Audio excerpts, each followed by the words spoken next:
إنك حميد مجيد. اللهم بارك على محمد وعلى آل محمد كما باركت على إبراهيم وعلى آل إبراهيم إنك حميد مجيد. سبحان ربك رب العزة عما يصفون وسلام على المرسلين والحمد لله رب العالمین. میرے انتہائی قابل قدر بزرگوں، دوستوں، عزیزوں، آج جمعہ کا دن یکم محرم الحرام 1447 ہجری شروع ہو چکی ہے، اور یہ محرم الحرام کی جو پہلی تاریخ ہے یہ ہمیں یاد دلاتی ہے کہ اس دن اسلام کو اور امت مسلمہ کو جتنا عظیم نقصان ہوا آج تک، بلکہ میں یوں کہوں کہ قیامت تک اس کی تلافی نہیں ہو سکتی. جتنا اسلام ترقی کر رہا تھا، پوری دنیا پہ اسلام کا غلبہ ہو رہا تھا، اور حضرت عمر رضی اللہ تعالی عنہ پوری دنیا پہ اسلام کا غلبہ کر رہے تھے. والذی ارسل رسولہ بالہدی ودین الحق لیظہرہ علی الدین کلہ ولو کرہ وکفی باللہ شہیدا، کہ اس کا اظہار ہو رہا تھا خوب. 22 لاکھ مربع میل پر حضرت کی حکومت تھی، اور ایک ایرانی مجوسی فارسی نے جو حضرت مغیرہ بن شعبہ رضی اللہ تعالیٰ عنہ کا غلام تھا، ابو لؤلؤ فیروز، اس بدبخت نے اسلام کو ایسا نقصان پہنچایا کہ جس کی تلافی نہ ہو سکی. اسلام کو غلبہ اس وقت حاصل ہوا تھا جب حضرت عمر رضی اللہ تعالیٰ عنہ اسلام آئے تھے. وہ مسلمانوں کے لیے سب سے خوشی کا دن تھا، سب سے بڑی خوشی حاصل ہوئی تھی ایمان والوں کو. اور جس دن حضرت کو زخمی کیا گیا، تقریباً 26 یا 27 ذی الحج کو آپ کو اس ملعون نے زخمی کیا، اور آپ پہ زخم کا تاب نہ لا سکے. یکم محرم الحرام کو آپ اپنے خالق حقیقی سے جان لیجیے. حضرت عمر رضی اللہ تعالیٰ عنہ بڑے جلیل القدر صحابی ہیں، اور نبی علیہ السلام کے سسر اور حضرت علی کے داماد، اور خلیفہ راشد، امیر المؤمنین، اور جن کے رائے پر اللہ پاک نے قرآن پاک کی مختلف آیات نازل فرمائی، اللہ تعالیٰ نے حکم دیا. حضرت عمر رضی اللہ تعالیٰ عنہ نبی علیہ السلام کے ساتھ طواف کر رہے ہیں، اور عرض کی یا رسول اللہ صلی اللہ علیہ وسلم، یہ مقام ابراہیم جو ہے، حضرت ابراہیم علیہ السلام جس پتھر پہ بیت اللہ کی تعمیر کر رہے تھے کھڑے ہو کر، عرض کرنے لگے کہ یہاں نماز پڑھی جائے. تو نبی علیہ السلام نے فرمایا عمر، مجھے کوئی حکم نہیں ہے، لیکن اللہ تعالیٰ نے آیت نازل فرما دی وَإِذْ جَعَلْنَا الْبَيْتَ مَثَابَةً لِلنَّاسِ وَأَمْنًا وَاتَّخِذُوا مِن مَّقَامِ إِبْرَاهِيمَ مُصَلًّى، کہ مقام ابراہیم کو انہوں نے جائے نماز بنا لی. ایک رات میں آتا ہے واتخذوا یعنی مقام ابراہیم کو جائے نماز بنا لو، اور ایک روایت میں آتا ہے واتخذوا، ایک رات میں آتا ہے یعنی انہوں نے بنا لیا۔ بہرحال اسی طرح حضرت عمر رضی اللہ تعالیٰ عنہ نے نبی علیہ السلام سے درخواست کی کہ یہ جو منافق ہیں، سب سے شرارتی طبقہ جو مدینہ کے اندر تھا وہ منافق تھے، اور یہ اتنے خبیث تھے کہ مسلمانوں کی عورتوں کو چھیڑتے تھے، اور جب ان سے کہا جاتا کہ کیوں شرارتیں کرتے ہو تو آگے سے بہانہ لگا لیتے کہ ہم نے سمجھا کہ یہ بات۔ تو حضرت عمر رضی اللہ تعالیٰ عنہ نے عرض کی یا رسول اللہ صلی اللہ علیہ وسلم، عورتوں کو حکم دے دی جائے کہ وہ حجاب کریں، پردہ کریں، تاکہ باندھی اور آزاد عورت میں تمیز ہو سکے۔ یہاں بھی نبی علیہ السلام نے فرمایا عمر ابھی تک میرے پاس کوئی حکم نہیں ہے۔ اللہ تعالیٰ نے سورہ احزاب کی آیت نازل فرمائی یا ایھا النبی قل لازواجک وبناتک ونساء المؤمنین، اے نبی کریم صلی اللہ علیہ وسلم اپنی بیویوں سے اور اپنی بیٹیوں سے اور مومنین کی عورتوں سے کہہ دیں یدنین علیہن من جلابیبہن، کہ آپ نے اوپر بڑی چادریں اوڑھ لی۔ ذالک ادنیٰ ان یعرفن، یہ زیادہ قریب ہے کہ وہ پہچانی جائیں۔ فلا یؤذین، پس وہ تکلیف نہ دی جائے۔ یعنی اللہ پاک نے منافقین کے بانے کا سد باب کر دیا۔ اس وقت سے ازواج مطہرات نبی علیہ السلام کی بیٹیوں کو اور مومنین کی عورتوں کو پردے کا حکم دیا۔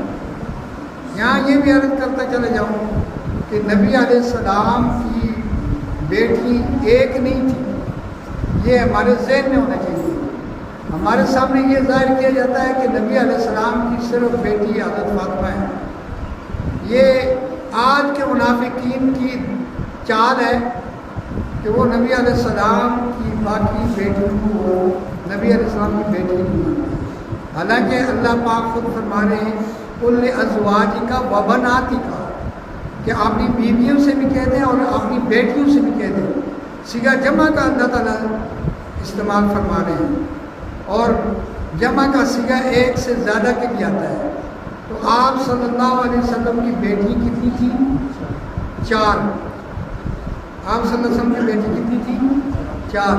سب سے بڑی بیٹی کا نام ہے حضرت زینب، اس سے چھوٹی بیٹی کا نام کیا ہے؟ حضرت رقیہ، اور اس سے چھوٹی بیٹی کا نام کیا ہے؟ ام کلثوم، اور سب سے چھوٹی بیٹی کا نام کیا ہے؟ فاطمہ رضی اللہ تعالی عنہن۔ آپ کی 4 بیٹی ہیں، یہ ہمیں یاد ہونا چاہیے۔ آپ کی کتنی بیٹی ہیں؟ 4 بیٹی ہیں، یہ ہمیشہ اپنے ذہن میں رکھنا چاہیے۔ اور اسی طرح یہ خلفائے راشدین کے یہ جو دن ہیں ان کی وفات کے، یہ بھی ہمیں تاریخ کا پتہ ہونا چاہیے۔ گزشتہ مہینے کی 18 ذی الحج کو شہادت ہوئی کس کی؟ حضرت عثمان رضی اللہ تعالیٰ عنہ کی۔ آپ نے سنا ہوگا، مولانا صاحب نے بیان کیا ہوگا اس موقع پہ۔ اور آج کس کی شہادت کے یوم ہے؟ حضرت عمر رضی اللہ تعالیٰ عنہ، یکم محرم الحرام کو آپ شہادت پاتے ہیں۔ اور حضرت نے زخمی ہونے کے باوجود لیکن مسلمانوں کی بھلائی کا کوئی ایسا موقع نہیں چھوڑا کہ جہاں مسلمانوں کی بھلائی نہ ہو۔ حضرت عمر رضی اللہ تعالیٰ عنہ نے نصیحتیں فرمائیں، بڑی کرامت نصیحتیں تھیں۔ سب سے بڑا یہ تھا کہ آپ نے 6 صحابہ کے انتخاب فرمایا کہ ان میں سے میرے بعد خلیفہ مقرر کر دیں۔ وہ جلیل القدر صحابہ تھے۔ حضرت عمر رضی اللہ تعالیٰ عنہ کی خواہش تو یہ تھی کہ حضرت ابو عبیدہ بن جراح کو امیر مقرر کرتے ہیں، لیکن وہ اس وقت سے پہلے دنیا سے جا چکے تھے۔ ایک اور صحابی حضرت صاحب، ان کے بارے میں بھی آپ کا خیال ان کے بارے میں بھی آپ کا خیال یہ تھا کہ ان کو پہلے وہ بھی دنیا سے جا چکے تھے۔ حضرت نے حضرت عثمان، حضرت علی اور اسی طرح حضرت طلحہ، حضرت زبیر بن عوام اور اسی طرح 2 صحابی اور ان کے نام منتخب فرمائے، اور نبی علیہ حضرت عمر رضی اللہ تعالیٰ عنہ کے دنیا سے چلے جانے کے بعد انتخاب جو ہوا وہ حضرت عثمان رضی اللہ تعالیٰ عنہ ہوا بالاتفاق۔ اس میں انتخاب کرنے والوں میں حضرت علی رضی اللہ تعالیٰ عنہ کی موجود تھی، اور انہوں نے بھی حضرت عثمان رضی اللہ تعالیٰ عنہ کے ہاتھ پر بیعت کی۔ تو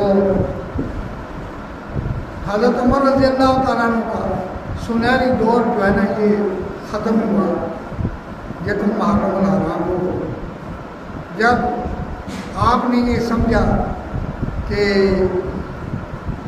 میری اب دنیا میں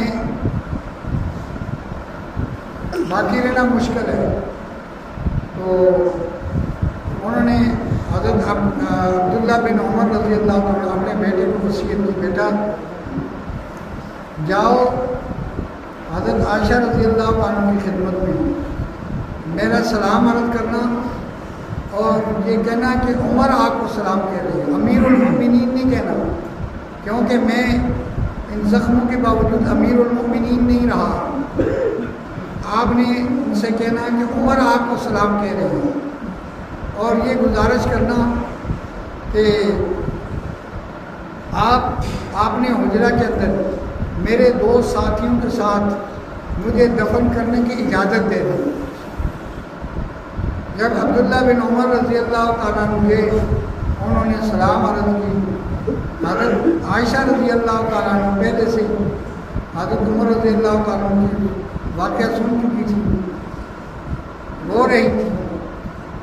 فرمایا کہ عبداللہ بیٹے، یہ جگہ تو میں نے آپ کے لیے رکھی تھی کہ میں اپنے شوہر اور اپنے ابا جان کے ساتھ دفن ہوں، لیکن حضرت عمر رضی اللہ تعالیٰ عنہ کا ایک عظیم احسان ہے مجھ پر کہ میں اس کا بدلہ نہیں دے سکتی، اس لیے میں آپ نے اوپر حضرت عمر رضی اللہ تعالیٰ عنہ کو ترجیح دی۔ اور انہوں نے فرمایا کہ وہ احسان یہ تھا کہ جب مجھ پر تہمت لگی تو نبی علیہ السلام نے صحابہ کرام سے مشورہ پوچھا کہ کیا ہونا چاہیے۔ کسی نے کہا آپ کو عورتوں کی کمی، آپ ان کو طلاق دے کر شادی کر دیں، اور حضرت عمر رضی اللہ تعالیٰ عنہ کھڑے ہوئے رائے دی، یا رسول اللہ صلی اللہ علیہ وسلم آپ کے جسم پہ کوئی گندی مکھی بیٹھ سکتی ہے؟ فرمایا نہیں۔ دیکھو نبی کریم صلی اللہ علیہ وسلم کو جس میں اطہار اتنا پاکیزہ تھا کہ مکھی کو بھی بیٹھنے کی اجازت نہیں تھی۔ سبحان اللہ۔ ہمارے جسموں پہ تو مکھی بیٹھ جاتی ہیں نا، ہم اس قدر پاکیزہ نہیں ہیں، لیکن نبی کریم صلی اللہ علیہ وسلم کے جسم میں اطہار اتنا پاکیزہ تھا کہ مکھی بھی نہیں بیٹھ سکتی۔ تو آپ نے فرمایا کہ پھر آپ کے لیے کسی گندی عورت کا کیسے انتخاب ہو سکتا ہے؟ اور انہوں نے اس موقع پر ایک جملہ فرمایا، سبحانک ھذا بہتان عظیم، فرمایا کہ اللہ کی ذات پاک ہے، یہ تو بہت بڑا بہتان ہے۔ اور اللہ نے اس جملے کو، حضرت عمر رضی اللہ عنہ کے جملے کو قرآن پاک بنا کر نازل فرمایا۔ سورہ نور کے اندر یہ موجود ہے، سبحانک ھذا بہتان عظیم۔ یہ اللہ، یہ آپ کی ذات بہت پاکیزہ ہے اور یہ بہت بڑا بہتان ہے۔ اللہ نے حضرت عائشہ رضی اللہ تعالیٰ عنہ کی عفت کے اندر قرآن پاک سورہ نور کی 18 آیتیں نازل فرمائیں۔ اور ایک ضابطہ بیان فرما دیا الخبیثات للخبیثین والخبیثون للخبیثات والطیبات للطیبین والطیبون للطیبات. خبیث عورتیں گندے مردوں کے لیے اور گندے مرد گندے عورتوں کے لیے، اور اسی طرح پاکیزہ عورتیں پاکیزہ مردوں کے لیے اور پاکیزہ مرد پاکیزہ عورتوں کے لیے. تو نبی علیہ السلام سب سے اطہر ہیں، پاکیزہ ہیں. تو آپ صلی اللہ علیہ وسلم کی بیوی بھی سب سے پاکیزہ ہے. جب حضرت عمر رضی اللہ تعالیٰ عنہ نے رائے دی، نبی علیہ السلام کا چہرہ جو ہے نا وہ کھل اٹھا. آپ صلی اللہ علیہ وسلم کی پریشانی دور ہو گئی حضرت عمر کی بہترین رائے سے. تو حضرت عمر رضی اللہ تعالیٰ کے بہت بڑے کارنامے، لیکن چونکہ میں دیر سے پہنچا، تاخیر ہو گئی، میری طرف سے ہوئی ہے. تو آپ ماشاء اللہ موجود تھے، تو بعد میں اس سے زیادہ جو آپ کا ٹائم نہیں دے سکتا. ٹائم کی پابندی جو ہے یہ ضروری ہے. کچھ تاخیر ہو گئی ہے تو آپ سے بات کرتا ہوں. وآخر دعوانا ان الحمد للہ رب العالمین.